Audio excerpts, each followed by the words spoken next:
Assalamualaikum warahmatullahi wabarakatuh.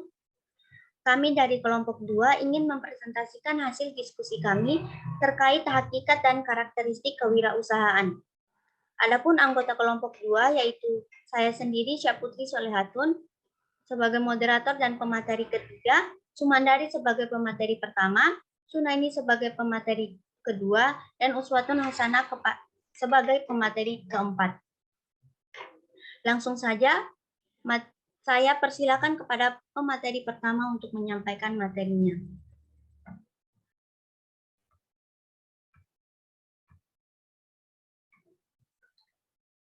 Baik, terima kasih kepada moderator yang telah memberikan kesempatan kepada saya untuk membaca materi pertama tentang hakikat kewirausahaan. Kewirausahaan. Istilah kewirausahaan berasal dari terjemahan interference yang dapat diartikan sebagai saraf pusat perekonomian atau sebagai Backbone of Economy, yaitu pengendalian perekonomian suatu bangsa. Soeharto Wirakusumo 1997. Secara epistemologi, kewirausahaan merupakan nilai yang diperlukan untuk memulai suatu usaha atau suatu proses dalam mengerjakan suatu yang baru dan sesuatu yang berbeda. Jadi, kewirausahaan adalah suatu kemampuan dalam berpikir kreatif dan berperilaku inovatif yang dijadikan dasar sumber daya, tenaga penggerak, tujuan, siasat, kiat, dan proses dalam menghadapi tantangan hidup. Dari beberapa konsep yang dikemukakan di atas, ada 6 hakikat penting kewirausahaan, yaitu yang pertama, kewirausahaan adalah suatu nilai yang diwujudkan dalam perilaku yang dijadikan dasar sumber daya, tenaga penggerak, tujuan, siasat, kiat, proses, dan hasil bisnis. Ahmad Sanusi 1994. Yang kedua, kewirausahaan adalah suatu kemampuan untuk menciptakan sesuatu baru dan berbeda. Drucker 1959. Yang ketiga, kewirausahaan adalah suatu proses penerapan kewirausahaan dan inovasi dan memecahkan persoalan dan menemukan peluang untuk memperbaiki kehidupan usaha. 1996. Yang keempat, kewirausahaan adalah suatu nilai yang diperlukan untuk memulai suatu usaha dan perkembangan usaha. Soeharto Prawiro 1997. Yang kelima, kewirausahaan adalah suatu proses dalam mengerjakan sesuatu yang baru dan sesuatu yang berbeda, yang bermanfaat memberikan nilai lebih. Yang keenam, kewirausahaan adalah usaha menciptakan nilai tambah dengan jalan mengombinasikan sumber-sumber melalui cara-cara baru dan berbeda untuk menenangkan persaingan. Berdasarkan keenam konsep di atas, secara ringkas kewirausahaan dapat didefinisikan sebagai suatu kemampuan kreatif dan inovatif yang dijadikan kiat dasar sumber daya, proses, dan perjuangan untuk menciptakan nilai tambah barang dan jasa yang dilakukan dengan keberanian untuk menghadapi resiko. Sekian dari saya kembali ke moderator. Baik, terima kasih kepada moderator. Di sini saya akan melanjutkan materi tentang kewirausahaan dalam perspektif sejarah. Arti wirausaha sudah dikenal sejak abad 18, yaitu diperkenalkan oleh Richard Cantillon, seorang pria peranakan Inggris-Prancis pada tahun 1755. Beberapa istilah wirausaha seperti di Belanda dikenal dengan Undernemer, di Jerman dikenal dengan Indernemer. Pendidikan kewirausahaan mulai dirintis sejak 1950-an di beberapa negara seperti Eropa, Amerika, dan Kanada. Bahkan sejak 1970-an, banyak universitas yang mengajarkan kewirausahaan atau manajemen usaha kecil. Pada tahun 1980-an, hampir 500 sekolah di Amerika Serikat memberikan pendidikan kewirausahaan. Di Indonesia, kewirausahaan baru dikenal pada akhir abad 20. Dipelajari baru terbatas pada beberapa sekolah atau perguruan tinggi tertentu saja. Sejalan dengan perkembangan dan tantangan seperti adanya krisis ekonomi, pemahaman kewirausahaan baik melalui pendidikan formal maupun pelatihan-pelatihan di segala lapisan masyarakat pun menjadi berkembang.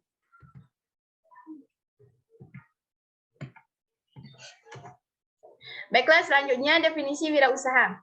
Sebelum istilah wirausaha sepopuler seperti sekarang ini, dulu sering kita dengar istilah saudagar dan wira swasta. Kata wira swasta berasal dari wira yang berarti utama, gagah, berani, luhur, teladan, atau pejuang. Swa berarti sendiri, dan sta berarti berdiri. Sedangkan saudagar terdiri dari dua suku kata, sau yang berarti 1000 dan dagar yang berarti akal. Jadi saudagar berarti 1000 akal. Menurut Soemanto 1984, istilah wirausaha berasal dari entrepreneur yang diterjemahkan ke dalam bahasa Inggris dengan between, taker, atau go between, yang berarti perantara. Menurut Alma 2000, sejarah between, taker, atau go bet, bahwa pada saat Marco Polo yang mencoba merintis jalur pelayaran dagang ke timur jauh, dia setuju menandatangani kontrak untuk menjual barang dari seorang pengusaha.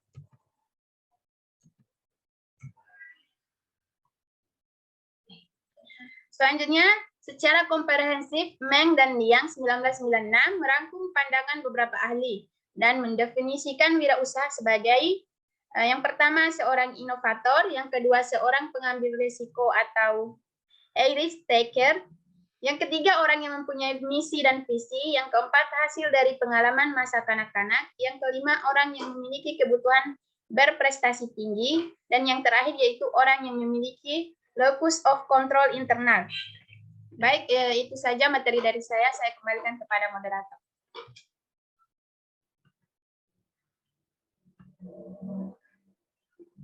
Baik, saya akan melanjutkan materi tentang perkembangan teori dan istilah entrepreneur. Asal kata entrepreneur berasal dari bahasa Prancis, yaitu between taker atau go between. Pada abad pertengahan, diartikan sebagai aktor atau orang yang bertanggung jawab dalam proyek produksi berskala besar. Pada abad ke-17, diartikan sebagai orang yang menanggung risiko untung rugi dalam mengadakan kontrak pekerjaan dengan pemerintah dengan menggunakan fixed price atau memperbaiki harga. Pada tahun 1725, Richard Cantillon menyatakan entrepreneur sebagai orang yang menanggung risiko, tetapi berbeda dengan orang yang memberi modal. Pada tahun 1803, Jean-Baptiste menyatakan adanya pemisahan antara keuntungan untuk entrepreneur dan keuntungan untuk pemilik modal.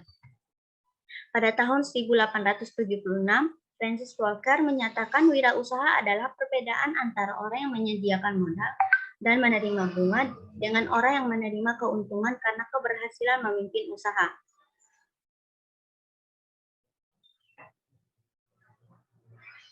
Selanjutnya pada tahun 1934, Joseph menyatakan tentang bahwa seorang entrepreneur adalah orang yang inovator dan mengembangkan teknologi.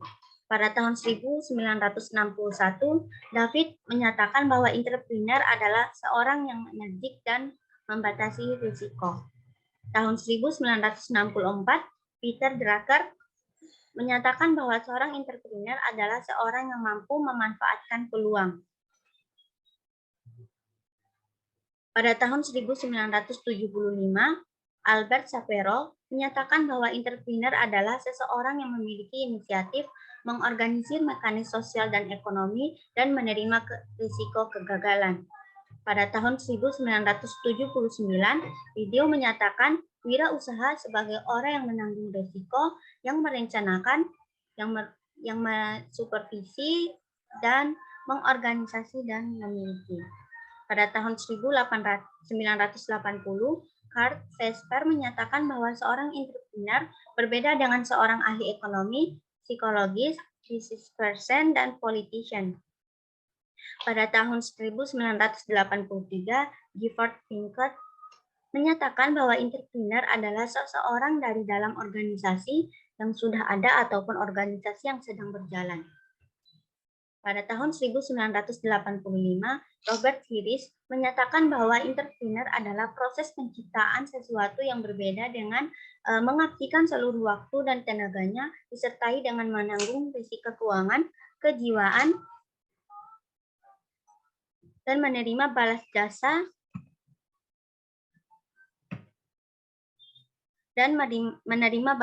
dalam bentuk uang dan kepuasan pribadinya.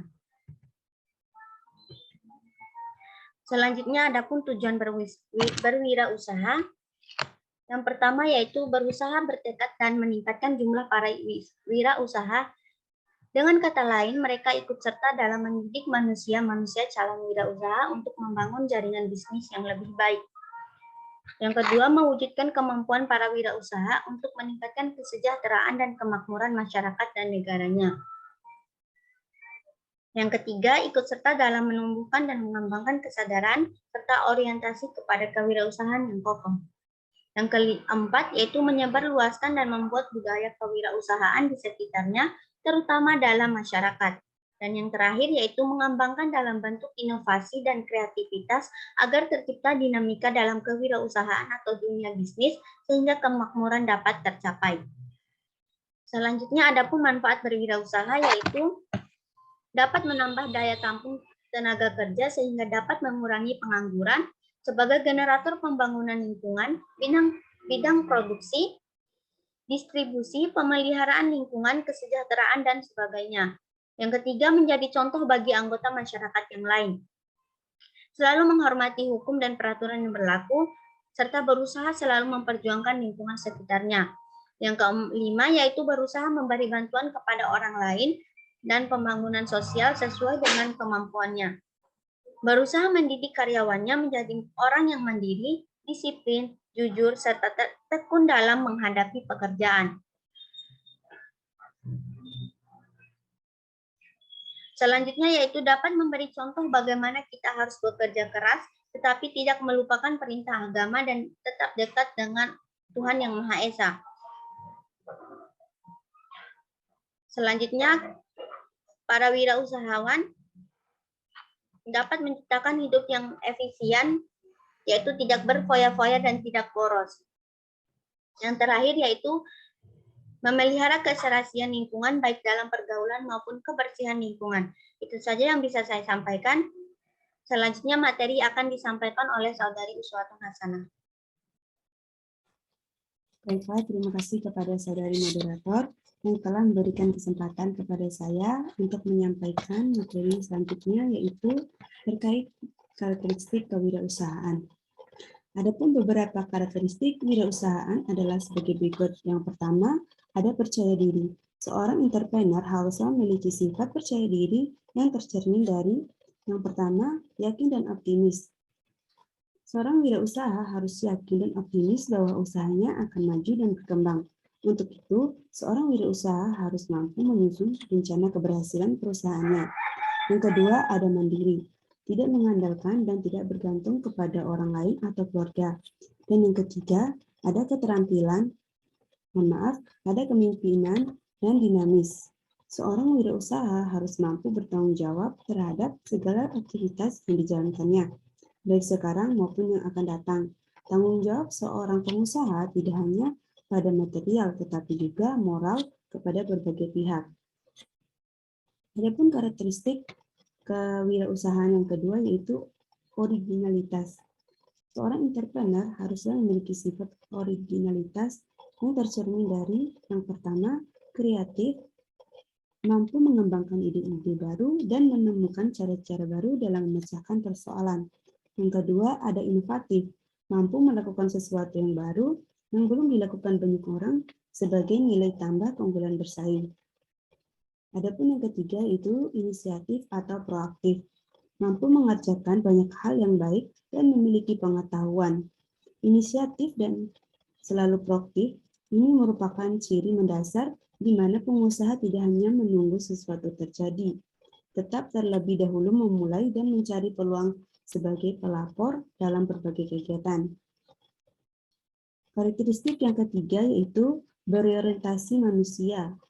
Terdiri dari yang pertama, sifat suka bergaul dengan orang lain, yang berarti wirausahaan harus mampu mengembangkan dan memelihara hubungan baik dengan berbagai pihak, baik yang berhubungan langsung dengan usaha yang dijalankan maupun tidak. Hubungan baik yang perlu dijalankan antara lain kepada para pelanggan, pemerintah pemasok, serta masyarakat luas. Yang kedua itu ada komitmen. Komitmen pada berbagai pihak merupakan ciri yang harus dipegang teguh dan harus ditepati.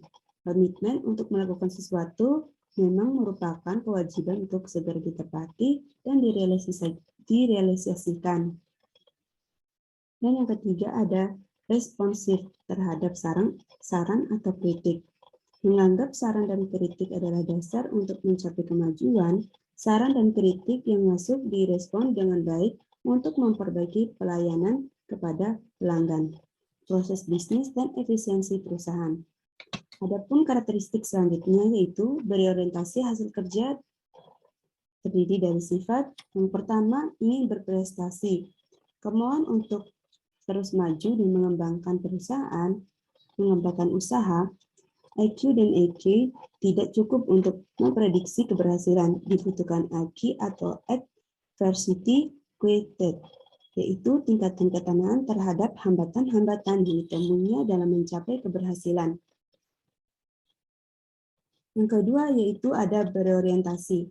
Keuntungan, semua cara dan usaha yang dilakukan harus mendatangkan profit, karena bisnis tidak akan bisa bertahan dan berkembang jika tidak ada profit. Adapun yang ketiga itu teguh, tekun, dan kerja keras. Kerja keras, jam kerja pengusaha tidak terbatas pada waktu. Di mana ada peluang, di situ ia datang. Kadang-kadang seorang pengusaha sulit untuk mengatur waktu kerjanya. Benaknya selalu memikirkan kemajuan usahanya. Ide-ide baru selalu mendorongnya untuk bekerja keras, merealisasikannya. Tidak ada kata sulit dan tidak ada masalah yang tidak dapat diselesaikan. Penuh dengan semangat, penuh dengan energi, melakukan semua aktivitas dengan semangat untuk keberhasilan. Adapun karakteristik kewirausahaan yang kelima yaitu berorientasi pada masa depan. Terdiri dari sifat pandangan ke depan, ketajaman persepsi. Untuk itu, wirausahaan harus memiliki visi dan tujuan yang jelas. Hal ini berfungsi untuk menebak kemana langkah dan arah yang dituju, sehingga dapat diketahui apa yang akan dilakukan oleh pengusaha tersebut. Berorientasi pada prestasi, pengusaha yang sukses selalu mengejar prestasi yang lebih baik daripada prestasi sebelumnya. Mutu produk, pelayanan yang diberikan, serta kepuasan pelanggan menjadi perhatian utama. Setiap waktu, segala aktivitas usaha yang dijalankan selalu dievaluasi dan harus lebih baik untuk dibandingkan sebelumnya. Adapun karakteristik yang keenam atau yang terakhir, yaitu berani mengambil risiko. Terdiri dari sifat mampu mengambil risiko, suka tantangan, berani mengambil risiko. Hal ini merupakan sifat yang harus dimiliki seorang pengusaha kapanpun dan dimanapun, baik dalam bentuk uang maupun waktu. Selanjutnya, adapun kisah pengusaha sukses di Indonesia yang bisa kita jadikan inspirasi.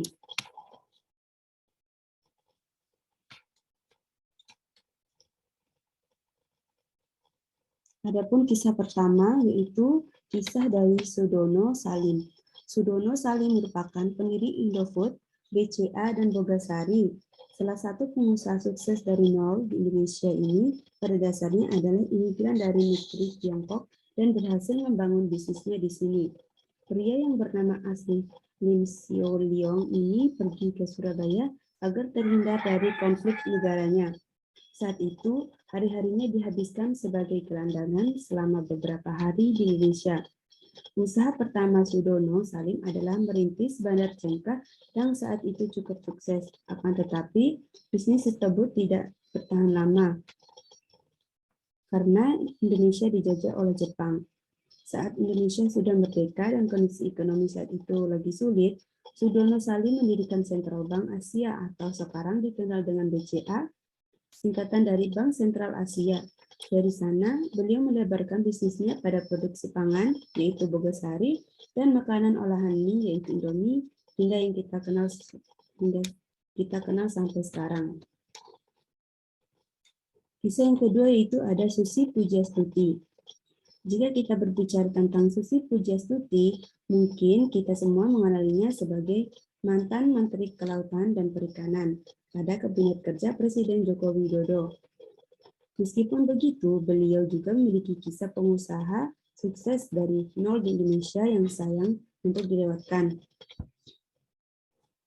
Sejak SMP, putri seorang peternak dan penjual hewan potong sapi dan kerbau ini sudah fokus pada bisnis.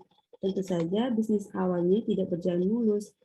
Beliau sempat mengalami kendala ketika mengajukan dana ke bank untuk bisa membuat pesawat bernama Susi Air. Tujuan pesawat itu adalah untuk memudahkan beliau dalam akomodir pengiriman ikannya. Karena ketulusan Susi meminjamkan pesawatnya untuk bantuan tsunami Aceh saat itu, beliau mendapatkan banyak permintaan dari LSM, baik itu di dalam negeri maupun luar negeri. Dari hal itu juga, reputasi Susi Air selalu dikenal oleh pemilik bisnis perikanan. Kisah yang ketiga yaitu ada Boyjamin Setiawan. Berikutnya ada pembisnis Kalbe Farma bernama Boyjamin Setiawan. Kisah pengusaha sukses dari nol di Indonesia ini merupakan lulusan dari jurusan kedokteran di Universitas Indonesia. Setelah lulus, beliau mencoba membuka peluang usaha pada bidang farmasi dan perusahaannya. Berdiri dengan modal kecil, Kalbe Farma sempat mengalami kebangkrutan ketika krisis moneter melanda Indonesia. Berkat kegigihan Boyjamin Setiawan, perlahan namun pasti Kalbe Farma kembali bangkit, bahkan berhasil menciptakan produk populer seperti Batigon, Tekatonik, dan Extra Joss. Baik, itu saja penyampaian materi dari kelompok kami. Lebih dan kurangnya kami mohon maaf. Wabillahi taufiq wal hidayah. Wassalamualaikum warahmatullahi wabarakatuh.